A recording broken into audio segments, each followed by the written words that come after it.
बजे आखिरी सांस ली और दुख की इस घड़ी में पूरा देश प्रधानमंत्री के साथ सीधी तस्वीरें पार्थिव शरीर पर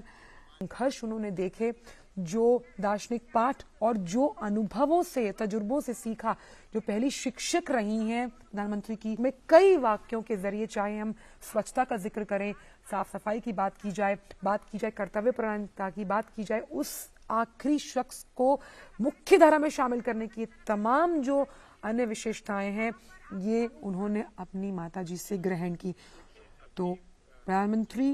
की माताजी से जो उन्होंने सीखा वो उनके व्यक्तित्व में साफ तौर पर झलकता है और यही हम देख रहे हैं कि आज एक आम बेटे की तरह अपनी मां को कंधा देते हुए प्रधानमंत्री नरेंद्र मोदी, ये उनका आखिरी सफर है और इस आखिरी सफर के बारे में जिस तरह से उन्होंने जानकारी अब ट्वीट के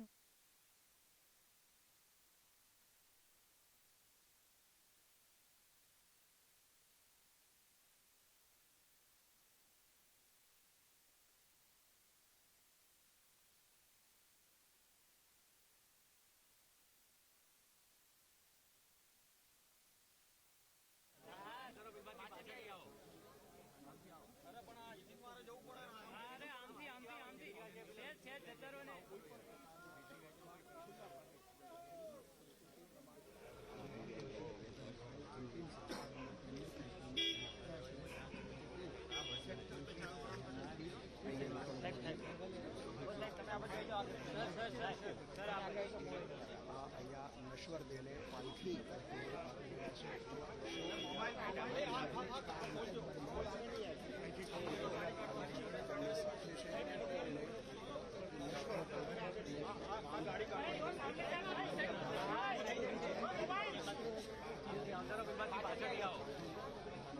તમામ જે અહીંયા એક દુઃખની લાગણી અહીંયા 100મા વર્ષમાં પ્રવેશ કર્યો હતો અને યુએન મહેતા હોસ્પિટલમાં જે દ્રશ્ય અત્યારે હાલ જોવા મળી રહ્યા છે, સબવાહિનીમાં હીરાબાના જે તમામ ભાઈઓ છે તે હાલ ઉપસ્થિત અહીંયા જોવા મળી રહેલા। समाज के लिए वो कहीं ना कहीं हमेशा हम उनके हर एक कार्य में, हर एक दृष्टिकोण में, हर एक वक्तव्य में माँ की छाप को देखा जा सकेगा, क्योंकि हम लगातार कह रहे हैं कि माता पहुंचे थे, उसके बाद गांधीनगर और ये अपनी माताजी की अंतिम यात्रा में प्रधानमंत्री सबसे पहले प्रधानमंत्री की ओर से ही एक शामिल हैं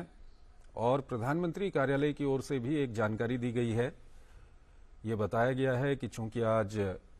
प्रधानमंत्री के काफी महत्वपूर्ण आज कार्यक्रम पश्चिम बंगाल में थे, कई विकास योजनाएं राष्ट्र को, प्रधानमंत्री को समर्पित करनी थी और प्रधानमंत्री खुद वहां पर कर भी एक महत्व, जो अंतिम संस्कार किया जाता है वो कर्मकांड जो होते हैं वो वहां पर निभाए जा रहे हैं। प्रधानमंत्री नरेंद्र मोदी वहां पर मौजूद हैं, परिवार के अन्य सदस्य वहां पर मौजूद हैं, प्रधानमंत्री के भाई वहां पर मौजूद हैं। ये सीधे दृश्य इस वक्त हम गांधीनगर से आपको दिखा रहे हैं कि हिंदू रीति रिवाज के अनुसार जब अंतिम संस्कार किया जाता है तो अंतिम संस्कार करने से पहले शव को नहलाया जाता है, शव पे लेपन किया जाता है और ये आप देख सकते हैं, ये हिंदू सनातन रीति रिवाज के अनुसार अंतिम संस्कार की जो परंपरा है वो प्रधानमंत्री नरेंद्र मोदी इस वक्त निभा रहे हैं। उनके परिवार के सदस्य, उनके भाई सब यहां पर मौजूद हैं। अनिल जी हमारे साथ बने हुए हैं, वरिष्ठ पत्रकार हैं। अनिल जी, 2014 में सबसे बड़ी बात यह है कि 100 साल की उनकी उम्र थी, लेकिन वो काफी एक्टिव रहती थी। कोरोना महामारी के दौर की हम बात करें तो प्रधानमंत्री की माताजी ने कर कोई नुकसान नहीं है। जब पूरी दुनिया में हम देख रहे थे तमाम देशों में वैक्सीन के प्रति कई नकारात्मक बातें सामने आ रही थीं और कई बड़े विकसित देश, माताजी ने आगे बढ़कर खुद वैक्सीन लगवाई और पूरे देश को एक उदाहरण प्रस्तुत किया। और उसके बाद जब हम बात करते हैं हाल के विधानसभा चुनावों की, तो हाल ही में विधानसभा चुनाव संपन्न हुए हैं गुजरात में और हमने देखा कि प्रधानमंत्री की माताजी खुद पोलिंग बूथ पर पहुंची थीं, वहां पर जाकर उन्होंने वोटिंग की थी। लोकतंत्र के इस महापर्व में, जो महापर्व उस वक्त चुनावों का चल रहा था, उसमें उन्होंने हिस्सा लिया। या हम बात करें नोटबंदी की, उस वक्त के भी कुछ दृश्य सामने आए थे कि किस तरह से लाइन लगी हुई थी नोटों को बदलने की, और प्रधानमंत्री की माताजी भी उसमें सम्मिलित हुई थी। से उन्हें ये परिश्रम की जो प्रेरणा मिली है। ठीक है अनिल जी, इस बात को हम जारी रखेंगे। फिलहाल ये सीधे दृश्य हम आपको दिखा रहे हैं। शव को अग्नि को समर्पित इस वक्त किया जा रहा है। प्रधानमंत्री नरेंद्र मोदी और उनके भाई, आप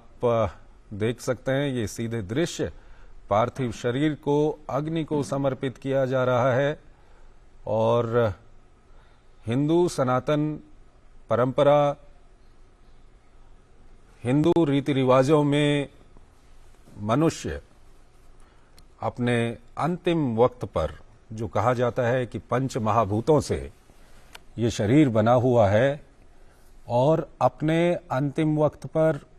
मनुष्य उन्हीं पंच महाभूतों में समा जाता है। ये वो दृश्य हम आपको दिखा रहे हैं जब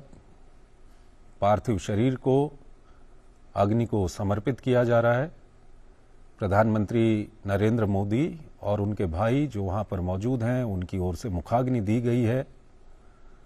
और अब ये चिता को आग दे दी गई।